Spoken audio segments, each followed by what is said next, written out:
자, 2부 진행할게요. 프린트 잠깐 보면요.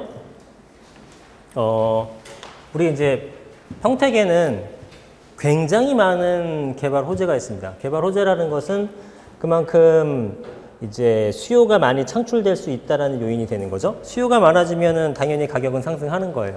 근데 생각보다 가격이 주춤하는 이유는 수요만 보는 것이 아니라 공급량의 변화, 결국 수급량의 변화를 봐야 되는 건데 공급도 상당히 많다는 겁니다. 그러면 공급의 상승분과 수요의 상승분 중에 이제 어떤 게 더 클 것인가를 이제 판단하면 되는 거겠죠. 단기적인 가격 상승분은.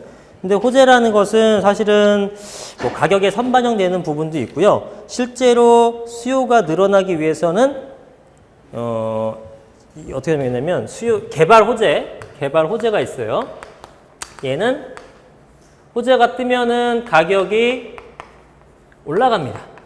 그죠? 가격이 올라가요. 그런데 실제로 수요가 많이 들어서 사람들이 많이 들어오기 위해서는 이 어떤 개발 호재 같은 것들이 완성이 돼야 되는 거예요.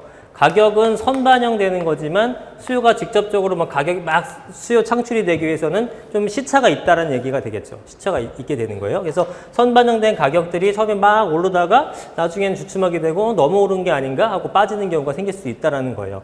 여기 개발 호재를 보게 되면 여러분들 잘 아시겠지만 국제 신도시도 들어오게 되고 대표적으로 이제 외부에서 알고 있는 평택의 가장 큰 호재는 뭐 삼성전자나 LG 산업단지가 들어오는 것들, 그 다음에 브레인시티라든가 이런 것들을 아마 여러분들은 알고 계시나요? 여러분들 알고 계시죠? 자, 평택의 부동산 시장이 여러분 궁금하실 텐데 평택의 가격이 상승하기 위해서는 이건 지역 불문하고 어디나 마찬가지라고 그랬죠? 수급 상황을 봐야 된다. 그러면 공급과 수요 중에 수요가 많아야 되는 건데 이 수요는 또 두 가지로 나눌 수가 있습니다. 실수요자가 있고 투자 수요가 있어요. 그런데 이 실수요는 뭐냐면 약간 여러분들이 뭐 3억에 샀는데 4억 됐다고 금방 팔거나 하지 않잖아요. 그죠? 네, 실수요를 어차피 사는 거니까 오르면 당연히 좋은 거지만 실수요는 움직임이 별로 없단 말이죠. 그리고 만약에 4억짜리가 3억이 됐다. 그래도 또 잘 팔기가 쉽지 않죠. 손해보는 건 싫기 때문에 일단 갖고 있는 겁니다. 실수요는 움직임이 별로 없어요. 그래서 실제로 가격의 변동을 심하게 변화시키는 요인들은 이 투자 수요입니다. 예, 투자 수요가 많아진다 그러면 가격이 잘 올라가는 건데 투자 수요는 주로 어디서 오냐면은 외부에서 많이 오게 되겠죠. 어쩔 수 없이. 예, 외부에서 많이 들어와 줘야지만 가격이 상승하는 거예요. 그런데 외부의 투자자들이 봤을 때 이 평택이라는 곳에 대해서 이제 알고 있는 대략적인 인식은 고덕국제 신도시가 있고 삼성전자나 LG전자가 들어오는 것들, 미군 기지가 있다라는 것들, 요런 정도는 알고 있는 것 같고 브레인시티 개발이라든가 아니면 뭐 평택호 관광지 개발이라든가 평택 한 개발 좀 알겠다. 서해안 복선전자 이런 것들은 사실은 그렇게 많이는 모릅니다. 예, 외부에서는. 그래서 실제로는 여러분들이 느끼는 것보다 좀 평택에 대한 어떤 인지도가 덜할 가능성이 굉장히 높아요. 그래서 이런 여러 가지 호재가 있고 지금 다음 페이지 보시게 되면 여기 보시면 입주 물량이 근데 2016년, 17년, 18년, 19년에서 계속 올라갔단 말이죠. 호재가 많이 있었습니다만 공급 물량이 워낙에 많기 때문에 가격이 좀 주춤했던 거고 다행스럽게도 2020년서부터는 입주 물량이 확 줄어들긴 하죠. 입주 물량이 줄어든다는 것은 평택의 기존 아파트 가격에 긍정적인 영향을 미치게 되겠죠. 긍정적인 영향을. 예, 그래서 20년 이후가 되고 20년대가 넘어가게 되면은 아무래도 금액이 조금은 살아나지 않을까라고 판단을 합니다. 그러면 지금 여러분들이 금액이 살아나니까 평택을 보유를 한다거나 내지는 추가적으로 구입한다거나 반드시 이런 또 의미는 아니에요. 왜냐하면은 평택이 손해보서라도 지금을 그냥 과감하게 손절매를 하고 이 자금으로 다른 지역에 투자하게 되면 평택보다 더 많이 오를 지역도 사실은 많습니다. 그래서 여러분 여기만 고집하실 필요는 없어요. 예, 다만 평택에만 느낌을 보게 되면 입주 물량이 중요하기 때문에 입주 물량이 지금 피크를 쳤고 올해 그것도 내년부터 줄어들게 되면은 지금보다는 확실히 좀 나아지지 않겠는가 정도가 되는 거고 기존에 있는 물량들이 다 소진된 건 아니잖아요. 이렇게 소진되려면은 일정 부분의 시간이 필요하다. 그러면은 결국 궁극적으로는 지금 평택이 물량이 이렇게 많은데 누가 또 공급하겠습니까? 추가적인 물량은 잘 안 나오죠. 당연히 잘 안 나오는데 안 나오기 때문에 가격이 바닥을 다지고 상승은 할 건데 그렇게 해서 결국은 내가 산 금액보다 손해보신 분도 있을 거고 결국 회복해서 결국 올랐다. 그래서 한 6, 7년 갖고 있었더니 한 5천 올랐다. 그 오른 게 아니죠, 그거는. 그죠? 물가 상승대로 올라간 거고, 남들은 다른 지역은 범접할 수 없을 만큼 더 올랐다면 이건 손해라고 봐야 되는 겁니다. 투자자 입장에서는. 그런 관점에서 봤을 때는 사실은 명목 가격 자체는 결국 회복하고, 제가 말씀드렸지만 장기적으로 회복 안 하는 지역은 극히 드뭅니다. 완전 지방에 지금 동네 말고는 다 올라요. 20년 전에는 여러분들 어디다 투자하셔도 부동산 투자로 돈 못 버신 분이 없어요. 많이 벌었냐 적게 벌었냐의 차이예요. 다 올랐어, 전국이. 근데 지금은 올라가는 지역과 떨어진 지역에 공존을 합니다.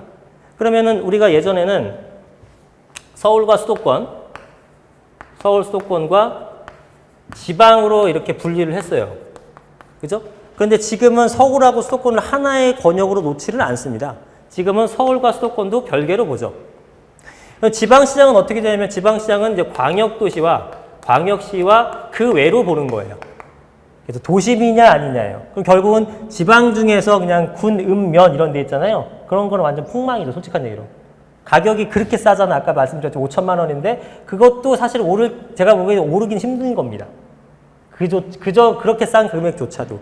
왜냐하면 인구가 전혀 안 늘어요. 인구가 안 느는 게 아니라 줄죠, 줄어.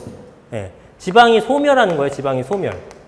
지방이 소멸하는 현상이 생겨나고 있기 때문에 인구가 없는데 도대체 집을 누가 삽니까? 그러니까 지방 쪽은 솔직히 굉장히 어렵고 광역도시 같은 것들 아주 중심부에 있는 입지를 제외하고는 사실 어렵다라고 보는 거예요.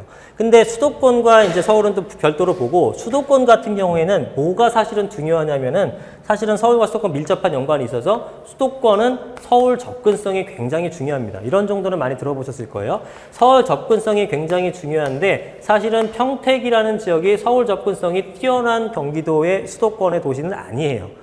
이거는 통계적으로 뭐 분당, 판교, 과천, 뭐 파주, 양주 또 어디나요? 삼본, 뭐 부천 되게 위성 도시가 많잖아요. 거기서 서울하고 서울에 출퇴근하는 비율 같은 걸 따져본 적이 있어요. 그러니까 평택에 거주하는 사람들 중에 서울에 출퇴근하는 사람이 몇 명 정도 될까요? 했더니 한 2% 남짓입니다.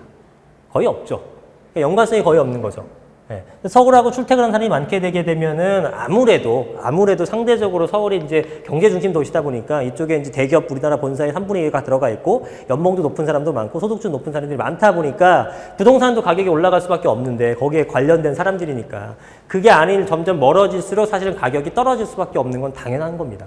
예. 그래서 이 접근성 부분에서 대해서 서울하고 입지적 차이가 있다 그러면은 서울하고 가까운 어떤 도시와 이 평택이라는 도시의 가격 격차는 사실은 제가 보는 관점에서는 더 벌어질 우려가 크다라는 겁니다.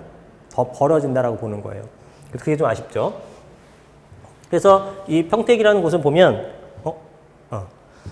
곳을 보면은 자, 실거주자한테는 굉장히 저렴하게 이제 입주를 할 수 있다는 장점이 있고요. 장기간의 가격 상승은 되겠지만 장기간, 그러니까 단기적으로는 가격 상승 어려워. 잘못 썼네요. 단기간의 가격 상승이 좀 어려울 것 것이다. 이렇게 보고 있는 거고. 그 다음에 이제 신축이 되게 많죠. 신도시도 있고, 그 다음에 택지 개발 같은 것들도 되게 많이 했기 때문에 이런 아파트들의 회복세가 당연히 더디겠죠. 당연히 더딘다. 신축 아파트의 특징. 요즘에 이제 분상제 같은 거라든가 재초안하게 되면서 신축 아파트가 굉장히 가격 상승을 주도를 하고 있는데 제가 어떤 현상을 봤냐면 일기 신도시 같은 게 이거 그냥 신축이니까 다 오른다 이게 점이 아니에요. 신축은 다 올라 이건 아니야. 평택의 신축 얼마나 많아요, 그죠? 잘 안 오르잖아요. 신축이니까 오른다는 정확한 표현은 아니고 결국은 그냥 하나의 단어로 표현하게 되면 희소성이 얼마나 있느냐예요. 서울에서 신축이 올라가는 이유는 희소성이 생겨났기 때문에 올라가는 겁니다. 분양가 상한제하니까 공급 못해. 재초안하니까 재건축 멈췄어. 그러니까 신축이 희소성 생기는 거죠. 당분간 못하게 되니까. 그래서 올라가는 거지 신축이기 때문에 올라가는 것이 아니에요. 결국은 희소한 가치를 지니느냐 아니냐인데 일기 신도시 같은 데에다가 새 아파트를 집어넣잖아요. 그러면은 미쳐납니다. 가격 엄청나게 올라요. 그냥 분양가에 더블 뛰는 건 일도 아니에요. 막 올라. 근데 이기 신도시에다가 신축 갖다 놓잖아요. 이거는 전혀 안 오르죠. 예를 들면 왜? 얘는 희소한 가치가 아니거든. 옆에도 나랑 똑같고 그 옆에도 나랑 똑같고 다 똑같은 시기에 지었기 때문에 이거는 신축 아파트가 의미가 별로 없어요. 다 똑같은데 뭐 만세대가 다 나랑 비슷하게 2, 3년 차이로 지었는데 신축이라고 해도 가격이 안 오르는 거예요. 단 일기 신도시는 벌써 25년 차가 됐죠. 25년 차, 27년 차 됐는데 여기다가 갑자기 새 아파트 딱 집어넣으니까 난리가 나더라고요. 가격이 뭐 어마어마합니다. 네. 그런 현상이 생겨요. 뭐 3본에 있는 레미안 하이어스 아파트라든가 평촌에 있는 뭐 더샵 아파트 같은 것들이 3억 8천 이렇게 분양한 게 막 9억 가고 그래요, 지금. 예, 어마어마하게 뛰는 모습들을 보이는데 이기 신도시나 김포나 동탄이나 이런 데서는 전혀 그런 모습이 안 보인다는 거죠. 당연히 걔는 시도성이 없고 희소성이 있기 때문에 당연한 현상이죠. 서울도 그래서 올라가는 거고 지금 그래서 신축이 되게 많은 엄청나게 많은 곳에서는 지금 평택 같은 경우가 신축이 많은데 여기도 지금 수요가 채워지질 않는단 말이에요. 그죠? 미분양이 있기 때문에. 그러면 신축도 다 못 들어간 판국에 구축의 가격은 어떻겠냐 이거예요. 전혀 가격이 안 떨어지면 다행인 거죠. 사실 떨어질 수밖에 없죠. 이제 그런 모습들, 이런 곳에서는 구축을 사시게 되면은 아무리 저렴하더라도 갭이 작더라도 사실 어렵다라고 보는 겁니다. 신축은 나중에라도 좀 상승할 수 있겠지만. 자, 그래서 이제 쭉 읽어보시면 토지 시장은 아직까지는 괜찮은 것 같은데 주택 시장은 당분간은 좀 침체가 있지 않을까. 그 다음에 설명드렸던 서울 접근성의 제약이 좀 약점으로 지목되는 부분들. 교통이 그래서 좀 중요합니다. 제가 볼 때 평택이 좀 살아나기 위해서는 서울 접근성이 이제 개선이 되려 그러면 교통밖에 없거든요. 저는 사실 교통의 중요성보다 입지의 중요성을 좀 강조하는 전문가긴 한데 어쨌든 뭐 입지를 갖다 옮길 수는 없기 때문에 교통 개선이 되는 것이 평택으로서는 굉장히 중요한 요소 중에 하나다. 예, 이렇게 보시면 될 것 같아요. 자, 이거 한번 제가 자료를 뽑아봤는데 이게 평택의 어떤 카페에서 나온 건데 제가 한번 봐봤어요. 이게 자료가 좋아서. 보시면 이게 글씨가 좀 안 보이시겠지만 여기가 이제 서울의 강동구 쪽에 그 매년 공급했던 공급 물량의 모습이고요. 요거는 평택시의 공급 물량의 모습입니다. 그래서 이걸 좀 확대해서 보게 되면 강동구 쪽 보게 되게 되면은 이제 1936세대, 뭐 5000세대, 1800세대 막 이런 것들이 있고 평택 같은 경우도 물량이 뭐 어마어마하죠. 10,000세대, 11,000세대, 뭐 2800세대, 8000세대 지금 그 조사 기관별로 약간 틀리겠지만 하여튼 물량이 상당히 많은 그런 모습들을 좀 보이고 있습니다. 그래서 지금 서울에서는 강동구가 뭐 제가 계산해 볼 때는 지금 올해 하반기 뭐 한 8월달, 9월달부터 입주해 갖고 내년 상반기까지 한 1년간 들어오는 것이 한 거의 15,000세대 정도가 됩니다. 평택 못지않게 물량이 엄청나게 많은 건데 두 개의 결과는 또 완전히 정반대예요. 평택은 지금 계속 가격을 맥을 못 추고 있는 거고 강동구는 지금 33평 아파트가 14억, 15억 얘기가 나옵니다. 분양은 한 8억 정도 이렇게 했던 것이 도대체 왜 그럴까? 물량이 거의 비슷하게 들어갔는데 가격 격차가 이렇게 말도 안 되게 나는 이유가 도대체 뭘까요? 뭐의 차이 때문일까요? 아까 말씀드렸다시피 공급 물량만 보거나 수요의 움직임만 보는 것이 아니라 결국은 수급량을 봐야 되는 거죠. 강동구는 15,000세대가 우스울 정도로 한 5만 명이 대기 수요라고 보시면 됩니다. 전국적 수요 사실상 강남 4구잖아요. 전국적 수요이기 때문에 15,000세대가 전혀 무섭지가 않죠. 그래서 물량이 많아도 매매가가 확 올라가는 현상이 생기는 겁니다. 왜? 제 주변, 저한테 오셔서 강동구 사신 분들도 청주에서 올라오시고, 강원도에서 올라오시고, 제주도에서 올라오시고, 오셔서 사시는 거예요. 네? 그런데 평택은 아까 말씀드렸지만 외지인들이 와서 많이 사는 동네가 아니기 때문에 평택 시민들만으로 이 많은 물량을 감당할 수 있겠느냐? 그게 안 되기 때문에 여기는 공급 초과가 되는 거고, 강동구 같은 경우는 공급 물량은 똑같이 평택과 비슷할지언정 수요가 워낙에 많기 때문에 여기는 오히려 수요 초과가 되는 현상이 생겨서 가격이 상승하는 겁니다. 그래서 사람들한테 그 지역이 유명한가 안 유명한가는 굉장히 많은 사실 가격에 영향을 미치게 되는 거예요. 말도 안 되게 비싸요, 사실은. 14억, 15억 정도 한다는 것은. 그죠? 33평 아파트가. 물량이 그렇게 많은데. 헬리오시티 마찬가지로 헬리오시티가 걔가 한 8억대 후반 정도에 분양했거든요. 걔도 10,000세대짜리잖아요. 9,700세대. 지금 한 17억 합니다, 17억. 네. 근데 그때도 뭐 설왕설래 많았어요. 10,000세대가 들어오는데 도대체 가격이 안 빠질 수 있겠냐? 안 빠져요. 안 빠지는 게 뭐야? 가격이 그죠? 한 8억 올랐잖아요. 그런 현상이 생기는 거예요. 결국은 똑같은 물량이 중요한 게 아니라 그 물량이 도대체 어디다가 갖다 붙느냐에 따라서 그게 폭탄이 될 수도 있고 오히려 행운이 될 수 있는 거죠. 왜냐하면 주변이 다 새 아파트로 들어서게 되면은 인프라는 어쨌든 좋아지게 되잖아요. 환경이 깨끗해지게 되는 거잖아요. 네. 그러면 당연히 수요가 공급량만 넘게 되게 되면은 와 동네 엄청 좋아졌네 하게 되면서 가격이 상승하는 거죠. 네. 그런데 수요가 그만큼 안 되는 상태에서 물량을 쏟아부으면은 그 아파트뿐만 아니라 주변에 있는 어떤 그 동네 지역 부동산이 완전히 초토화가 되는 겁니다. 그래서 수요량이 얼마나 많은지를 따져봐야 될 때 당연히 서울이 제일 많은 거고요. 서울 중에서도 이제 좀 그 양극화가 나오곤 있지만 그 다음에 경기도권에서는 수도권에서는 어쩔 수 없이 서울하고의 접근성이 얼마나 좋은가가 1순위가 됩니다. 그 서울하고 접근성이 좋지 않다면 두 번째로 직주 근접이 좋지 않다면 두 번째는 자족도시인가를 보는 거예요. 자족도시는 뭘로 판단하는 거냐면 일자리입니다. 일자리. 그래서 삼성이나 LG 같은 것들이 일자리를 많이 만들어주게 되면 평택의 전망은 굉장히 바람직한데 이런 것도 있을 수 있죠. 지금 삼성이라든가 LG라든가 이런 것들이 뭐 전자 쪽이잖아요. 전자, 반도체 이런 쪽이잖아요. 근데 이게 여러분 4차 산업혁명 많이 들어보셨죠? 네, 4차 산업혁명 해가지고요. 옛날에는 이만한 공장에 근로자 1000명 일할 거를 지금 이제 10명이면 된답니다. 나머지는 누가 해요? 다 기계가 하는 거예요. 기계 관리만 해주면 돼요. 이러니까 기계가 솔직히 로봇가 무슨 집구합니까? 의미가 없죠. 덩치가 큰데 그거에 비해서 효과가 미미한 거죠. 점점 그게 심화가 될 겁니다. 그게 제가 볼 땐 좀 안타까운 약점이 될 것 같아요.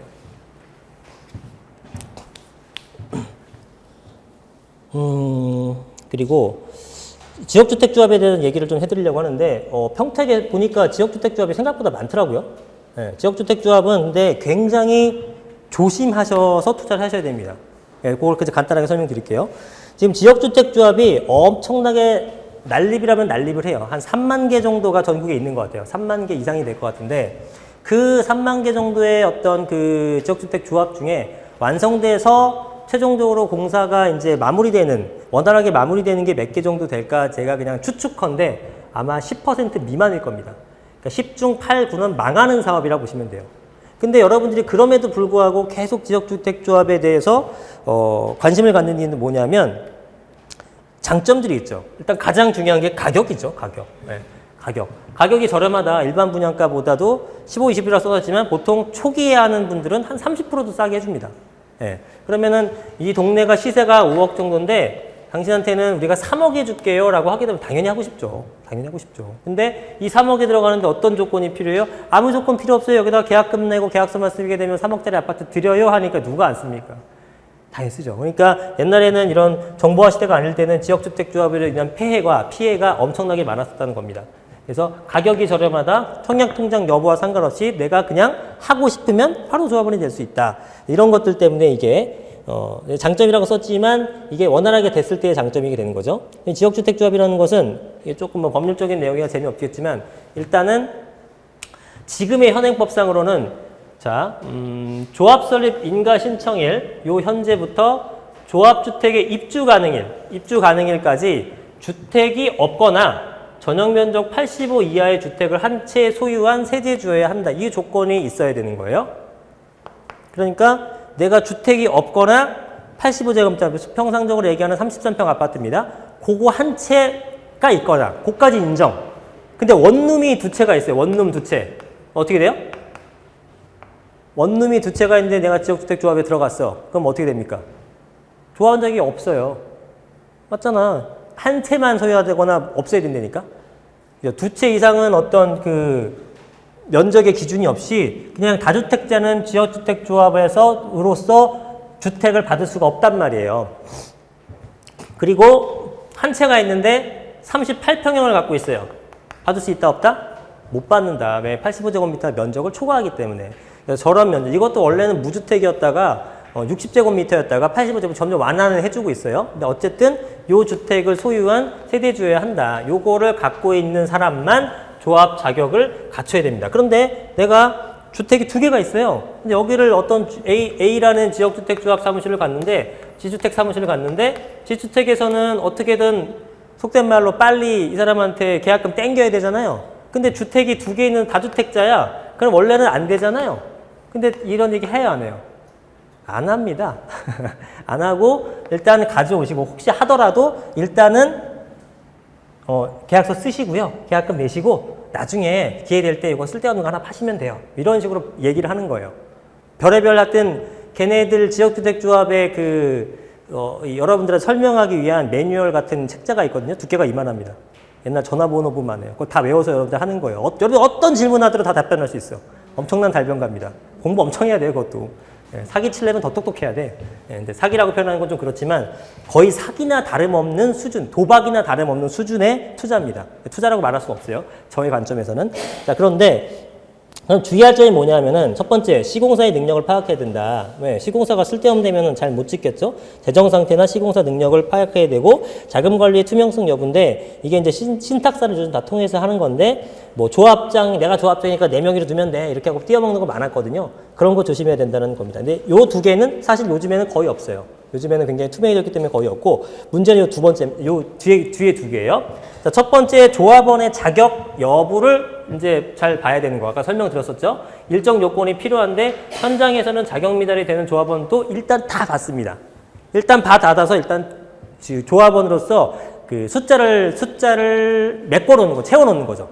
그러고 나서 뭐 10명을 모아놨는데 이 중에 5명은 적격자고 5명은 부적격자예요.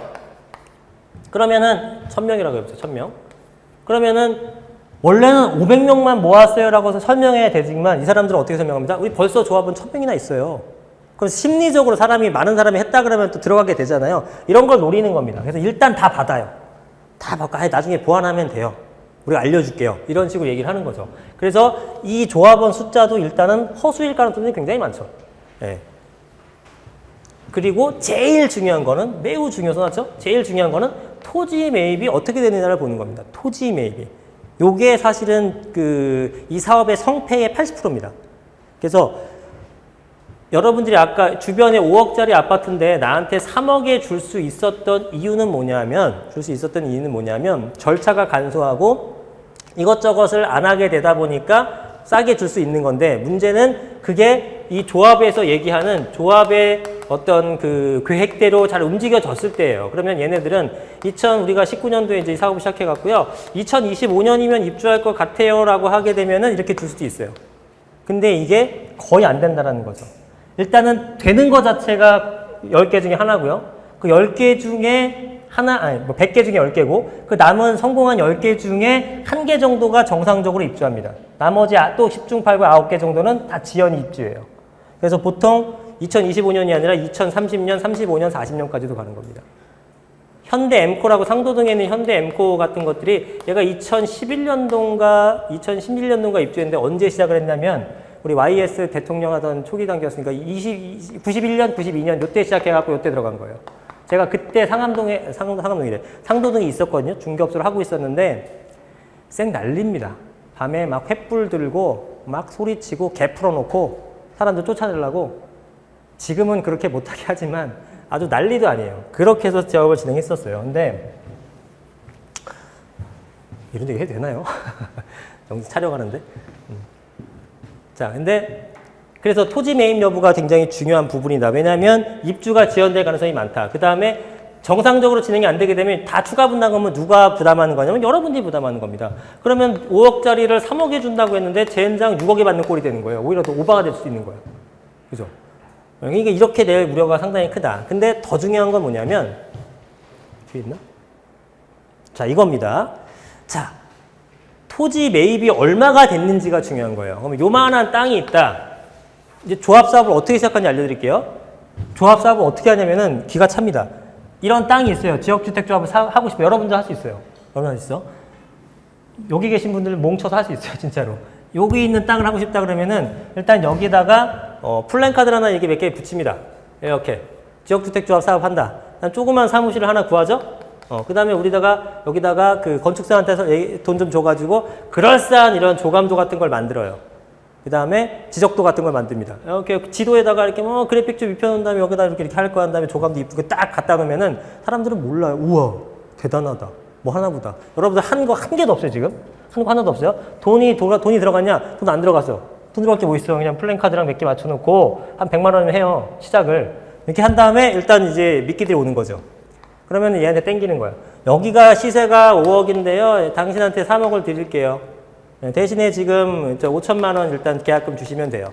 그럼 1순위로 이거 선착순이라고 하거든요. 가장 좋은 동호수를 추첨해 드릴게요. 이렇게 하는 겁니다. 안 걸릴 것 같죠? 아까 말씀드렸죠. 두께가 이만해. 말 겁나 잘합니다. 교육받았어요. 그래서 땡겨서 5천 땡기면 이제 플랜카드 더 붙이고 이거 비용 쓰는 거죠. 2명이면은 1억이 되는 거고 5억이 되고 10억이 되고 20억이 되고 100억이 모았다. 한번 200억을 모았다. 그러면은 진짜 많이 모이면 이제부터 뭐를 하냐면은 이걸 갖고 이거를 매입을 하는 겁니다. 걔네들 돈 갖고 하는 거 한 개도 없어요. 다 여러분들 돈이야. 여러분들 갖고 이제 하나하나 매입을 하는 거예요. 매입을 하는 거야. 그러면 양반이고 보통은 이걸 먹고 튀죠. 먹고 튑니다. 끝. 사라져. 네. 계약서 쓰고 뭐 날 필요 없어. 계약서 어떻게 쓰는지 아세요? 계약금 1억 주세요 해갖고 이렇게 써요. 그러면은 어떻게 어쩌고 막 각종 뭐 법률적 책임진다 어쩌고 다 써놓습니다. 아무 의미 없어. 종이 쪼가리야. 이렇게 해갖고 이 중에서 2천만 원은 이 중에서 1억 중에 2천만 원은요 우리가 이제 조합 운영비로 쓸게요 라고 해요. 조합 운영비로 쓴다는 건 뭐냐면 여러분들이 이 계약서 상에 이게 나옵니다. 이거를 조합 운영비로 쓰는 거를 여기 한번 동의한 거야. 그러면 이게 나중에 무산돼서 여러분들이 법적인 하자로 돈을 받는다고 하더라도 일단 이 돈을 못 받는 돈이 되는 겁니다. 받아봐야 8천 받는 거예요. 근데 8천을 받을 확률이 한 1% 될까? 못 받죠. 왜냐? 일단 얘네들이 없어졌고요. 일단 판결문으로 얘가 이걸 받아냈어, 여러분들이. 판결은 어떻게 돼요? 100% 승소예요, 여러분들이. 100% 승소죠. 했는데 사기친 거니까 받아야지. 근데 얘는 여기 조합원 피해자분들은요, 여기 추진위원회에 있는 사람들한테 돈을 받으세요. 너희들 얘네한테 돈을 줘라 하고 판결문을 땡땡땡 쳐줍니다. 이 종이를 딱 받아와요. 그 다음에. 그다음 어떡할 거야? 돈이 하나도 없는데 얘네가. 어떻게 할 거야? 종이 쪼가리예요. 아무 의미 없어. 갖고 있으면 뭐 할 거야? 달래는 거 누가 모르나? 없대는데. 벨 째래는데. 없어요. 그러니까 이거는 들어가는 순간 여러분이 못 받는 돈이라 생각하시면 돼요. 어마어마하게 위험한 도박하시는 겁니다. 지역주택조합은. 그러니 이게 토지 매입을 해야 되려면 얼마나 어렵겠습니까? 이제부터 시작한다는데. 이거를 만약에 모았어요. 이만큼 땅을 샀어, 실제로. 이게 보통 한 80%를 샀다고 쳐봐요. 땅을. 자, 일단 절차가 어떻게 되냐면 처음에 추진위원회 설립을 합니다. 그 다음에 조합 설립 인가를 해요. 조합 설립. 그 다음에 사업 시행 인가라는 걸 받게 되는 거고요. 그 다음에 이제 관리 처분과 철거 착공 들어가는 아주 단순하게 따지자면 이런 구조로 돼 있어요. 여러분들은 조합 설립 인가가 났다 그러면은 뭐 사업이 굉장히 이제 거의 막빠진 걸로 착각들을 하세요. 조합 설립은 지역주택조합에서 조합 설립은 아무런 의미가 없다고 보시면 됩니다. 하등 의미가 없어요. 이게 만약에 재개발이었다. 재개발에서 조합 설립 인가가 났다. 재건축에서 조합 설립 인가가 났다. 이거는 대단한 의미가 있습니다. 왜? 나머지 반대한 애들이 끝끝내 반대하게 되면 이건 공탁해서 다 매도 청구해서 없애버릴 수 있어요. 즉 조합 설립만 나게 되면은 특별한 거 아닌 이상 진행이 됩니다. 특별한 게 아닌 이상 진행이 돼요. 나머지 것들은 공공성을 재건축은 아니고 공공성이 부여됐기 때문에 나중에 매도 청구를 다 처리해버린다니까요. 얘는 이제 명도 같은 거 해야 되고 이런 것을 갖고 있는데 재개발 재건축은 도시 및 주거환경 정비법이라는 도정법에 적용을 받는 거고요. 이 지역주택조합은 주택법에 적용을 받는 겁니다. 법의 적용이 완전 틀려요. 어떤 차이가 있냐면 지주택 같은 이런 주택법 같은 경우는 95%의 토지 매입 혹은 확보가 돼야지만 사업시행 인가를 줍니다. 95%의 땅을 20명 중에 1명만 반대해도 안 되는 사업인 거예요. 그럼 80% 확보했다. 우리 조합 설립인가 받았다. 뭐 쓸데없는 단어. 요거 왜 쓸데없는 단어? 뭐 지구 단위 계획에 들어간 데는 어쩌고 다 개소리고요. 이렇게 돼서 뭐 시공사도 선정할 수 있어요. 시공사 얼마든지 하지. 그죠? 시공사는 뭐야? 우리 이거 95% 완성되면 그때 당신들이 해줄래요? 우리야 땡큐죠. 들어가는 거야. 레미안 넣고 현대 넣고 막 넣어. 그러면 여러분들 레미안 들어왔네? 현대 들어왔네? 뭐 신동아 들어왔네? 이거 뭐 되나 보다 이렇게 착각하는데 그것도 아무 의미 없는 거예요. 오직 볼 건 뭐냐면 토지 매입이 얼마가 됐어야. 근데 토지 매입이 얼마가 됐는지는 아무도 몰라. 그러니까 걔네가 얘기하는 게 또 사실인지 아무도 모르죠. 그럼 결국 뭐냐면 토지 매입했다면 사업시행 인가 냈겠죠. 그 결론은 뭡니까? 주택조합 사업 같은 경우는 지역주택조합 사업 같은 경우는 사업시행 인가 난 이후 것들만 구입해야 됩니다.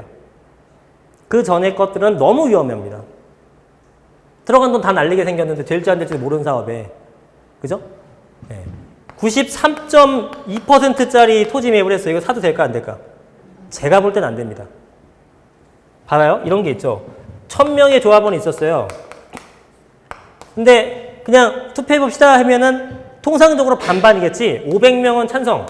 그죠? 그냥 일상적으로 생각해봤을 때 500명은 반대가 들어갈 거란 말이에요.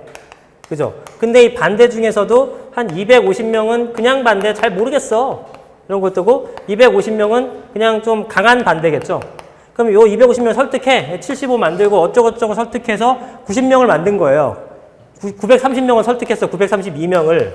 그럼 이제 18명 더 설득해야 되죠.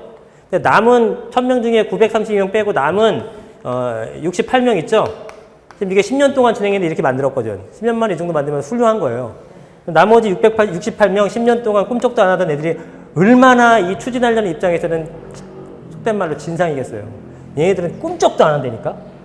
돈을 막 10배로 요구한다거나 돈 요구하면 양반이야. 난 여기서 대대손손 살았다. 나는 여기서 죽어도 못 나간다. 100억 줘도 싫다. 있어요, 그런 애들이. 그거 걸리면은 뭐 못하는 거야. 100년 가도 못해요. 그럼 그게 95%의 확립을, 이거를 매입을 하거나 확보를 한다는 게 엄청나게 어려운 일입니다. 쉽지 않죠. 그래서 물론 이제 뭐 지역주택조합 같은 거 이제 성공한 사례들이 없지는 않죠, 당연히. 있는데 언론에서는 그런 것만 보여주는 거예요. 약간 어떤 거 느낌이냐면 제가 볼 때는 아이돌 같은 애들이에요. 아이돌 애들 같은 거 성공해 되면 와 이게 되잖아요. 제가 뭐 어서 기억은 잘 안 나는데 3,300대 1인가 성공률이? 아이돌로 성공할 확률이? 그거 중에 그 성공한 애들만 보니까 그런 거예요. 나머지 3,299명 안 보이잖아. 그런 사업이나 다름없는 거기 때문에 여러분들이 이거를 한다라는 것은 대단히 위험한 거고, 사업 시행 인가 받으면은 요 진행사정, 요 진행과정, 요 진행과정서의 가격이 많이 올랐겠죠? 그래도 이게 낫습니다. 리스크 해칭하는 게. 왜? 확률적으로 너무 위험하기 때문에. 무슨 얘기인지 아시겠죠? 근데 지주택이 뭐 많더라고요. 적지 않더라고요. 그래서 그런 것들은 조금 조심할 필요가 있지 않겠느냐라고 생각을 들어서 이제 요 내용을 한번 집어넣은 거예요. 지주택은 뭐 그냥 안 하시는 게 제가 볼 때 좀 깔끔합니다. 네, 너무 어려워요. 진행을 해보니까. 그래서 이게 법으로 따지게 되면은 자 95%의 100 중에 95 이상에 대하여 사용 권한을 확보한 경우만 매도 청구가 가능합니다. 안 그러면 못 하는 거죠. 그 내용만 하시면 되고. 그래서 지주택에 보시면 이렇게 나와요. 자 봐봐요. 토지 매입이 끝났다. 토지 매입이 끝났으면은 100이면 100 다 광고합니다, 이거.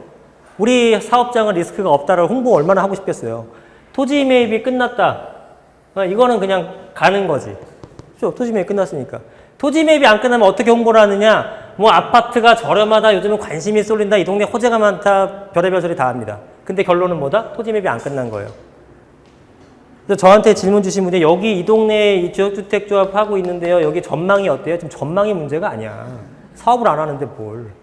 네? 사업을 안 하는데 당신과 아무 상관없는 내용이에요. 그렇게 되면. 그죠? 지주택은. 그러니까 전망이 어때요? 뭐 그게 중요한 게 아니라 법률적으로 일단 안전한지를 파악하고 나서 들어가는 것이 맞겠다라고 보시면 됩니다. 자, 잠깐 지도를 잠깐 볼까요? 여러분들이 평택시장을 가볍게 한번 살펴보죠.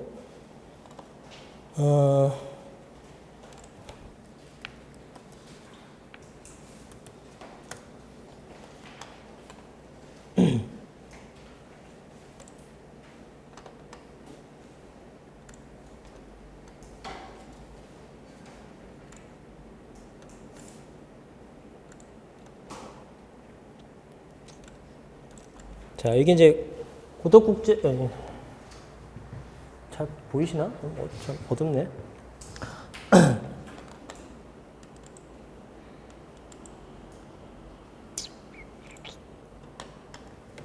고덕국제 신도시가 이쪽에 있죠. 여기가 고덕국제 신도시고, 그 다음에 이제 삼성전자가 있고, 뭐 LG가 저쪽에 있고, 여기가 이제 일반 이제 도시개발구역 같은 것들이 많이 있거든요. 그러면은 이제 여기는 그래도 좀 탄력을 받을 가능성이 좀 있죠. 예, 이거는 이제 아주 소규모로, 여기에 비해서는 소규모로 정비가 된 사업장이고, 여기에 이제 그 아파트들이 굉장히 많은 모습들을 보이는데, 이 서정역이라든가 삼성전자 가까운 요 국제 신도시 중에서도 요 일대는 그래도 가격이 괜찮을 걸로 예상이 되고요. 다만 요 뒤에 있는 요런 일반 산업단지가 아니라 이 도시개발구역 같은 것들에 대해서는 가격을 좀 상당 기간 좀 지켜봐야 되지 않을까라는 느낌이 듭니다. 호재 여부와 호재를 다 감안한다 하더라도 물량이 워낙 많기 때문에. 보시면은 여기 물량들이 이제 입주하는 것들, 뭐 내년에 입주하는 것 8월, 11월에 입주하는 게 있고, 입주한 단지들은 이것도 17년 12월이니까 2년이 채 안 된 거고요. 이것도 마찬가지 그때 입주를 했고, 위에 있는 것들도 뭐 19년 8월, 19년 8월, 19년 8월 뭐 다 같은 블럭이네. 그러니까 이렇게 지금 입주 물량이 상당히 많기 때문에, 그리고 추가적으로 들어올 물량이 엄청나게 많죠. 근데 평택의 수요에 비해서는 평택의 인구가 늘어나는 도시는 맞는데, 그럼에도 불구하고 일시적으로 너무 많은 물량이 쏟아져서 가격이 주춤할 수밖에 없다. 전세 가격도 굉장히 많이 낮아졌을 겁니다. 뻔하죠. 전세는 지역 불문하고 떨어져요. 강남도, 강동구도 마찬가지고, 강동구 전세 가격 5억밖에 안 해요. 매매가 15억이라고 그랬죠? 가격은, 전세는 5억밖에 안 해요. 그러니까 왜냐면 그거는 이유는 뻔하죠. 강동구 같은 경우가 물량이 엄청나게 많아요. 물량이 되게 많다는 것은 무슨 물량이 많냐면 매매 물량도 많겠지만 전세 물량이라고 적겠습니까? 전세 물량도 많단 말이에요. 똑같이 물량이 많고 같은 지역인데 왜 매매가는 상승을 하고 전세가는 하락을 하느냐? 이것도 당연하겠죠. 매매는 왜? 전국 수요잖아. 전국 수요. 그죠? 그러니까 수요가 어떻게 됩니까? 수요가 초과되는 거고, 아무리 강동구지만 전국에서 여러분 강원도에 살다가 강동구로 갑자기 이사 옵니까? 전세로? 그런 사람은 없어요. 제주도에 살다가 강동구 마음에 들려고 이사 와요? 그러진 않아. 그러니까 아무리 좋은 지역도 전세는 지역 수요예요. 지역 수요. 지역 수요는 한계가 있지. 지역 수요 한계가 있기 때문에 수요가 초과가 되는 것이 아니라 수요가 부족이죠. 수요 부족. 그래서 전세가는 낮아지는 거죠. 그리고 올라가는 거고. 근데 지금 우리 평택 같은 경우는 전세와 매매가 전부 다 지역 수요밖에 갖추고 있지 못하기 때문에 여기가 둘 다 부족해서 가격이 떨어진 현상이 보이고 있는 겁니다. 그래서 근데 물량이 사실은 되게 많고, 지역주택조합 같은 것도 물량이 만약에 주변에 없으면 잘 진행되겠지만, 물량이 이렇게 많아서 지금 잘 되지도 않은 건데 지주택이 되겠습니까? 점점 더 어려워지는 거죠.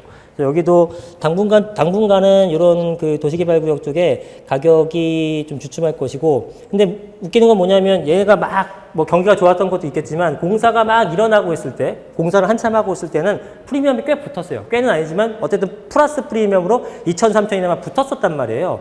입주하고 나서 다 망가졌죠? 평택이래. 동탄도 마찬가지 그런 현상이 생겼는데, 그거는 경기가 좋아. 경기가 막 좋은 시점이잖아요. 경기가 좋은 시점에서 좋으니까 아무래도 아파트를 사고 싶겠죠. 아파트 사고 입주하는 동안에 계약금만 내고 한 3천 갖고 있다가 뭐 피 한 3천 붙이고 팔면 괜찮겠다. 이런 생각들을 하잖아요. 그 생각들을 누구만 하느냐? 여러분뿐만 아니라 여기 투자한 대부분이 그 생각을 하는 거예요. 그러니까 입주 물량 때 매도 물량이 한꺼번에 왕창 쏟아지게 되는 거죠.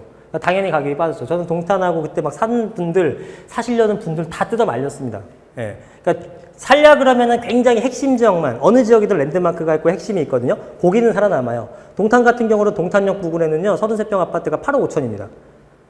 저 뒤로 가게 되면 3억짜리도 있어요. 같은 동탄 내에서도. 서초도 마찬가지예요. 강남도 마찬가지예요. 강남 같은 데나 압구정 같은 데, 반포 같은 거 지금 얼마예요? 33평의 아파트가 30억이잖아요. 내곡동, 세곡동 가게 되면 12억, 13억 밖에 안 해요. 같은 구에서도 거의 20억 차이가 납니다. 그러니까 그런 현상이 있기 때문에 아주 해당 지역 내에서 좋은 지역, 특히나 외곽으로 갈수록 점점 더 랜드마크를 사야 되는 거예요. 그러면 일단 첫 번째로 입지를 봤을 때 아까는 여기서는 당연히 고덕국제 신도시가 좋아요. 일반 뭐 영신 도시개발구역, 동삭 도시개발구역, 모산 도시개발구역 여기가 좋아요. 뻔하죠. 당연히 국제도시가 제일 좋은 거고, 그 중에서도 여기 들어온 사람들은 삼성이라든가 이런 쪽, 또 역세권 쪽을 좋아할 테니까 그 부근 것만 좀 살아남게 되지 않을까, 예, 이렇게 지금 판단하고 있는 거예요. 자, 이거 다시 이따가 한번 더 보고, 시간이 없네. 어디 갔어? 자, 그 다음 보시면, 아이고. 자, 요거 아까 제가 잠깐 말씀드렸던 부분이 있는데, 뭐냐면, 요게 뭐냐면요. 이건 간단하게 설명드릴게요. 요거 넘어갈게요. 요거는 평균값 보시면 이해가 되실 거고, 요 뒤에 거. 자, 이게 뭐냐 하면은, 통계자료 같은 거를 조작들을 진짜 많이 합니다. 근데 일반적으로는 우리가 이 통계자료 조작을 눈치채기가 상당히 어려워요. 그래서 일단은 내가 원하는 대로 이 조작이 아니라 활용을 할 수가 있거든요. 일단은 요 그래프를 보시게 되면, 첫 번째 그래프를 보시게 되면 어떠한 느낌이 드세요? 그래프가 굉장히 좀 횡보하고 있다 이런 느낌이 들죠. 별로 이렇게 움직임이 크게 없네? 이렇게 움직임이 들고, 요거는 어떤가요? 요거는 굉장히 좀 급격하게 상승하고 있다 이런 좀 인상을 받는 그래프죠. 근데 사실은 이것과 이것과 동일한 그래프입니다. 그죠? 예. 뭐가 바뀌었죠? 단위가 바뀌었죠, 단위가. 단위가 여기는 200에서 220 사이, 200에서 220 사이가 요 구간인데 이걸 그냥 늘려놓은 거죠, 이렇게 커다랗게. 근데 직관적으로 봤을 때, 와, 좀 급격하게 상승하는 것처럼 보이고 싶을 때는 이 자료를 갖다 쓰면 되는 거고, 좀 미미하게 움직이는 모습을 원할 때는 요 자료를 갖다 쓰면 되는 겁니다. 조작한 건 아니죠. 그냥 내가 활용해 먹은 거예요. 마음에 들게. 근데 이런 것들이 엄청나게 많습니다. 그래서 우리가 통계에 속는 이유는 통계를 봤을 때 굉장히 객관적이고 논리적이고 이성적으로 보이기 때문에 굉장히 사람들의 믿음을, 신뢰를 강하게 해주는데 그것도 사실은 통계를 누가 했느냐, 의도가 뭔지를 사실 파악할 필요가 있습니다. 부동산도 엄청나게 이런 게 많아요. 저도 처음에 몰랐어요. 이제 하도 보다 보니까 이제는 뭐 딱 보면 알지만 어떤 의도인지 알지만 근데 일반 분들은 당연히 이런 거에 대해서 속을 수밖에 없게 되겠죠. 네, 어마어마하게 많습니다. 이런 것들이. 이런 것도 있죠. 예를 들어서 뭐 기간의 조작 이런 식으로 움직임이 있다. 이런 식으로. 그러면은 뭐 이게 예를 들어서 뭐 실업률을 해볼까요? 실업률은 낮을수록 좋은 거잖아요. 실업률은 낮을수록 좋으니까 지금 현재 정부에서는 실업률을 낮게 원하기 때문에 통계를 어디서 쓰냐면은 여기서 잘라가지고 여기로 쓸 거예요. 그치? 야, 봐라. 지금 내 재임 기간 동안에 실업률 엄청나게 떨어졌다. 이렇게 얘기할 거 아니에요. 근데 반대편 야당에서는 어떻게 하겠어요? 여기서부터 여기까지 하겠죠. 얘가 재임을 여기서 했으니까. 야, 너 있는 동안에 지금 난리가 났어. 할 수 있는 거죠. 어느 누구도 거짓말한 건 아니에요. 어느 누구도 조작하지 않았어요. 하지만 내가 원하는 대로 통계는 얼마든지 쓸 수 있다. 그래서 통계 이면에 있는 모습까지 좀 봐야 되는데 이게 뭐 모든 업종군에도 이렇게 하긴 합니다만 부동산도 사실 마찬가지다. 그래서 통계를 보실 때는 조금 더 냉정하게 좀 바라보실 필요가 있을 것 같아요. 금리하다가 이게 잠깐 제가 중간에 넣은 거네요. 그죠? 자, 요즘에 며칠 전에 금리 인하했죠. 금리 인하. 그죠? 알고 있죠? 네. 금리 인하. 이거는 제가 저번 다른 영상에 써서 그 전에 써서 가능성이 높다고 썼지만 실제로 인하가 됐습니다. 그래서 우리가 7월 달에 금리 인하를 했었고요. 그 다음에 10월 달에 금리를 했습니다. 지금 몇 프로냐면 1.25%예요. 1.25%. 굉장히 낮죠. 근데 제가 볼 때는 앞으로도 금리 인상은 쉽지는 않을 것 같습니다. 이게 지금 역대 최저금리예요. 역대 최저금리였고 이게 한 번만 더 내리게 되면 우리가 보통 0.25%포인트 내리니까 이걸 더 인하하게 되면 1%가 되는 거예요. 이러면은 이거는 그 전에 있었지만 진짜 역대 최저금리가 되는 거고 여기서 한 번 더 내리게 되면은 역사적인 제로금리가 되는 겁니다. 일본 되는 거죠. 네. 그만큼 우리나라 경기가 대단히 어려운 상황에 있다는 겁니다.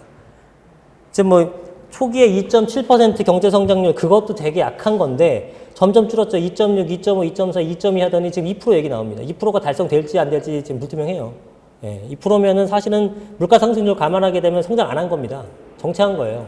심각하죠. 그러니까 당연히 인하를 했죠. 인하하게 되면 부동산 시장은 가격 상승의 우려가 커짐에도 불구하고 정부는 지금 집값을 잡으려고 노력을 하고 있잖아요. 어쨌든 간에. 그런데 이런 반대 정책을 할 수밖에 없었던 거는 부동산의 부작용에도 불구하고 그들 입장에서 부작용에도 불구하고 경기가 그만큼 안 좋다라는 것을 반증하는 거죠. 정부는 디플레이션에 대해서 부정을 했습니다만 어쨌든 부동산적인 측면으로 보자 그러면 금리 인하가 됐다는 것은 가격 상승에 대한 가능성이 커졌다는 거고 뭐 완화해서 표현해서 그 가능성이 커졌다는 거지 저는 폭등할 우려도 굉장히 크다고 봅니다. 일단 3개월 만에 2번을 내렸어요. 0.5%포인트를 내렸어요. 이게 엄청나게 많이 내린 거고 원래 또 저금리였잖아. 1% 저금리 1.2 정확하게 1.25인데 1%면 여러분들 1억 빌렸을 때 1억 빌리게 되면 물론 이제 기준금리 기준이지만 1억 빌리게 되면 1%면 얼마예요? 100만 원이야. 연간 월로 따지면 8만 원입니다. 그죠? 전혀 부담이 안 되는 금액대잖아요. 그래서 금리가 유동자금을 많이 흡수하게 될 거고 이렇게 경기가 안 좋은 상태에서 유동성이 풍부해지면 아까 일본처럼 뭐다? 다 투기자금으로 들어간다. 뭐 설비 투자하겠습니까? 경기 살아나지 않, 사업이 지금 안 되고 있는데? 못합니다. 그래서 이게 지금 굉장히 경기 침체가 심각한 상황에서 금리가 인하되게 되면은 투기로 몰릴 가능성이 높다는 거고 우리나라 같은 경우에 투기 중에서 경기 침체니까 안전자산을 쏠리겠죠. 우리나라에서 투자성 안전자산을 뭘로 제일 쳐주는 겁니까? 뭘로 제일 쳐줍니까? 부동산이잖아요. 그래서 부동산 쪽으로 흘러들어갈 가능성이 대단히 높고 지금 3기 신도시도 마찬가지로 토지보상비가 한 45조 됩니다. 통상적으로 토지보상비의 70%는 다시 되돌아오거든요. 부동산 시장으로. 어마어마한 뇌관을 또 갖고 있는 거죠. 그러면 3기 신도시 서울 그 인근에 닿는데 뭐 지방으로 내려갔습니까 그 돈이? 아니죠. 수도권으로 가는 거죠. 수도권 서울로 가게 되겠죠. 그러니까 좀 올라갈 수 있는 가격이 되게 여러 가지 이유가 있다라는 겁니다. 그리고 앞으로는 금리가 계속적으로 저금리 기준에서 유지될 가능성이 높다고 봅니다. 자, 뒤에 보시면 뒤에 이제 대부분의 금리들, 선진국들이나 이런 데를 보게 되면은 금리 자체가 굉장히 낮게 유지가 되고 있는 모습을 보이고 있죠. 넘어갑니다. 그다음에 공급 과잉론 잠깐 볼게요. 수도권 3기 신도시를 발표를 했죠. 남양주, 왕숙, 하남, 교산, 인천, 계양, 고양, 창릉 뭐 등등등등 있습니다. 이것이 서울의 집값을 잡는 데는 분명히 영향은 뭐 안 줄 수는 없겠지만 제가 볼 때는 굉장히 미미한 영향을 줄 것으로 봅니다. 과천 정도가 상당히 영향권에 들어가는 건데, 그러니까 서울에 있는 사람들이 저 정도 경기도 중에서도 저기는 내가 갈 의향이 있어 라는 도시가 공급이 많게 되면은 그 효과가 상당히 큽니다. 예를 들면 과천 같은 경우죠. 근데 아쉽게도 과천은 또 물량이 제일 작아요. 7천 가구밖에 안 돼요. 근데 서울 사는 사람이 남양주를 가느냐? 잘 안 가죠. 그래서 위례나 과천, 판교, 분당 이 정도는 돼야지만 움직일 의사가 있는 거죠. 근데 대규모로 하는 것 중에서는 사실은 사람들이 선호를 끌 수 있을 데가 하남, 교산 정도는 약간 반반 정도 느낌이고, 과천은 확실하게 서울 사람들의 관심을 끌 수 있지만 규모가 좀 작고, 인천이나 남양주는 좀 미약한 부분이 있어서 효과가 상당히 반감될 것으로 보인다는 거고, 오히려 이 토지 보상비를 어떻게 해결할 것인가, 이게 문제가 됩니다. 자, 이건 뭐 그냥 흐름이죠. 가격 상승하게 되고 호경기가 생겼다가 부동산 호경기 때는 공급량이 엄청나게 증가를 하게 되고, 공급량이 증가해서 공급 과잉이 돼서 가격 정체가 되게 되면 공급량도 하지 않게 되고 부동산 불경기가 생기고 돌아가는 구조다. 이건데, 지금 집값을 잡기 위한 여러 가지 노력을 하고 있는데, 제가 고려했을 때 집값을 잡을 또 한 가지 방편은 뭐였냐면요, 주택임대사업자 있죠. 주택임대사업자의 계속적인 활성화, 그 다음에 여기다 이런 형태의 정책인 유스테이 사업 같은 것들 있죠. 유스테이. 이런 것들이 계속 지속됐다면 저는 집값이 결국은 잡혔다고 봐요. 뭐 어쨌건 예상이지만 뭐 이런 주장을 하는 사람은 제가 본 적은 없는데, 제가 이렇게 느끼는 이유는 이런 거예요. 자, 우리나라 부동산 시장은 요것도 약간 의견이 틀린데, 저는 투자자가 상당히 많이 좌우한다고 봅니다. 투자자가. 예. 실수요자도 중요하지만 투자자가 상당히 많이 좌우한다고 보는데, 이 투자자들은 결국은 뭡니까? 실거주자가 아니라는 의미죠. 그럼 뭐예요? 전세를 안고 소위 말하는 갭 투자를 하는 사람입니다. 갭 투자. 예. 뭐 크든 작든 간에 전세를 안고 구입하는 사람들이 우리나라만의 특징입니다. 외국은 이런 게 없어요. 그죠? 전세라는 제도가 없잖아요. 전세가 영어로 뭐게요? 전세가 영어 이렇게 써요. 네, 진짜예요. 네, 전세. 태권도, 불고기, 김치가 김치듯이 이렇게 되는 건데, 우리나라만 있는 제도인데, 그 전세와 갭 투자, 이 전세를 안고 하는 투자자니까, 예를 들어서 갭이 점점 커지면 커질수록 투자자들은 투자하기 싫겠죠. 그죠? 갭이 작아야지만 할 텐데, 커버버리면 부담되잖아요. 돈도 없을 것이고. 그래서 전세의 가격을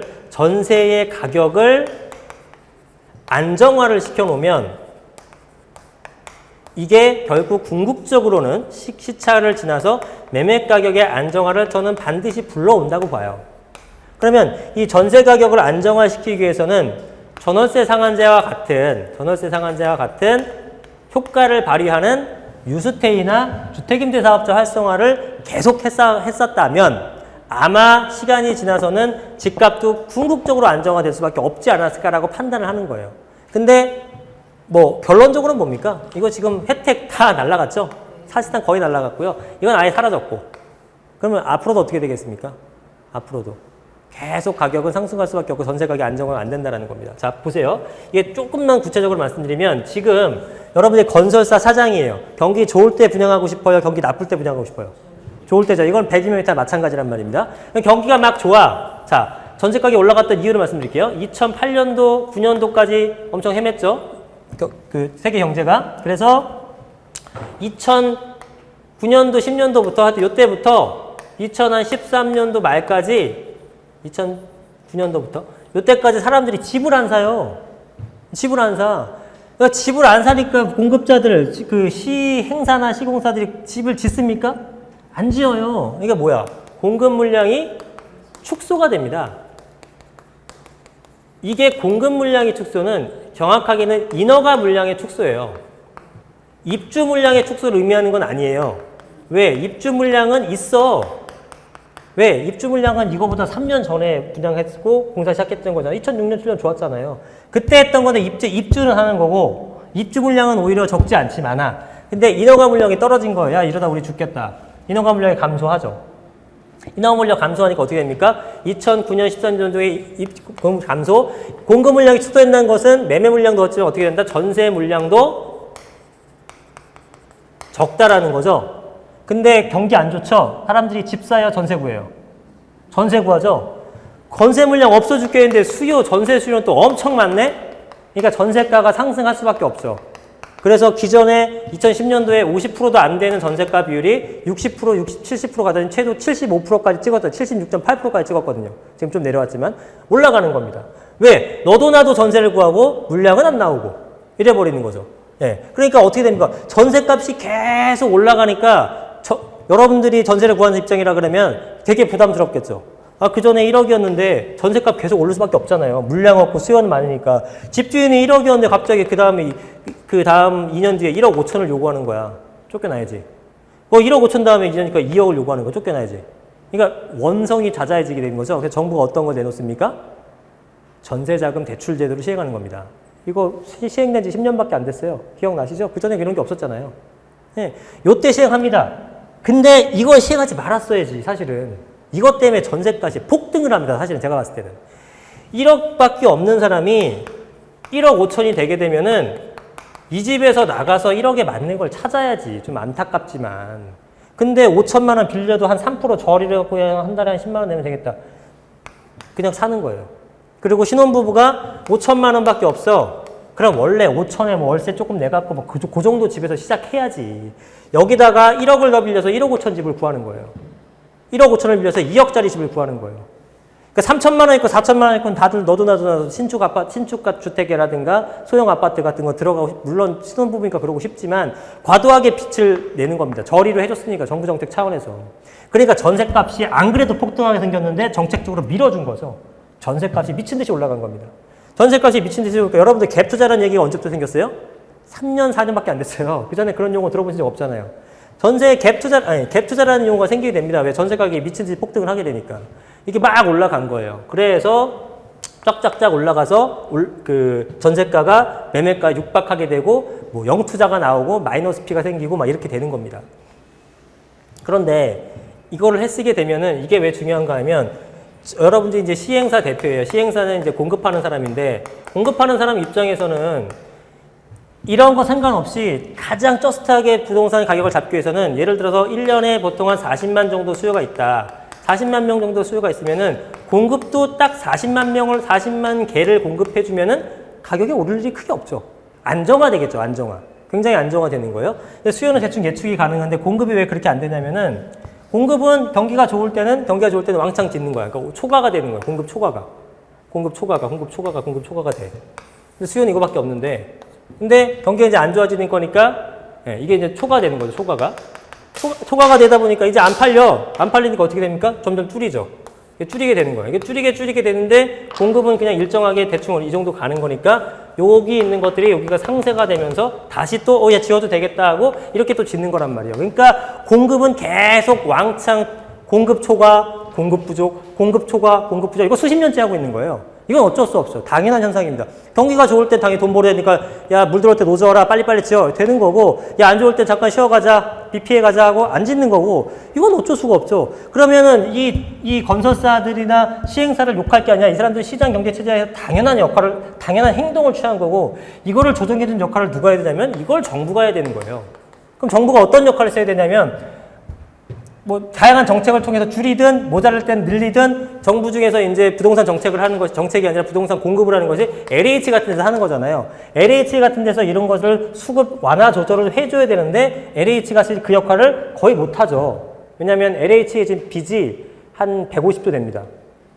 LH만 빚이 150조예요. 여러분들 150조면 상상이 갑니까? 공기업이라고 뭐 이자 안 냅니까? 여기 이자 3%만 잡아도 얼마예요? 4조 5천억이에요. 1년 365일로 나눠도 매일매일 한 120억씩 이자만 내는 거예요. 원금 건들지도 못하고. 원금 건들지도 못하고 매일 이자 120억씩 내는 거예요. 주말 다 포함해서. 미쳤죠. 거의 이제 맛이 간 건데, 여러분들 혈세로 다 맞고 있는 거지 뭐. 근데 정부가 이 LH 역할을 못하니까 결국은 누구한테 정부가 어디다 기댈 수밖에 없어요? 시장에 기댈 수밖에 없는 거예요. 그러니까 주택임대사업자를 꺼내든 거고, 이걸로도 모자르니까 야 기업들아 좀 제발 분양만 하지 말고 임대 좀 놔라 이것들 하면서 뉴스테이로 사업성을 확보해 준 거고, 이런 정책을 했었던 거란 말이에요. 그래서 이걸 쭉 해쓰게 되게 되면, 자, 주택임대사업자, 뉴스테이 같은 것들은 경기를 안 타죠. 임대인데 경기를 왜 타? 그죠? 월세 들어간 사람들이나 전세를 놓은 사람들은 항상 있단 말이에요, 매년. 경기 좋건 안 좋건 간에. 그러니까 얘네들은 꾸준하게 공급을 해주는 거예요, 꾸준하게. 꾸준하게 공급을 해줘서 전세 시장이나 월세 시장이 안정화가 되게 되면 매매 시장도 같이 안정화가 될 뻔했고, 공급도 안정적으로 갈 수 있었을 텐데, 지금 궁극적으로 뭐냐? 다 안 하는 거야. 다 안 하게 되면 앞으로도 가격은 이렇게 안정적으로 가는 것이 아니라 이렇게 날뛰게 한단 말이에요. 그럼 여러분 또 밑에 잡아갖고 위에서 팔면 되지. 그죠? 여튼 지금은 다시 이제 널뛰기 모드가 될 겁니다. 예. 지역별로도 상당히 양극화가 심하게 유지가 될 것 같고요.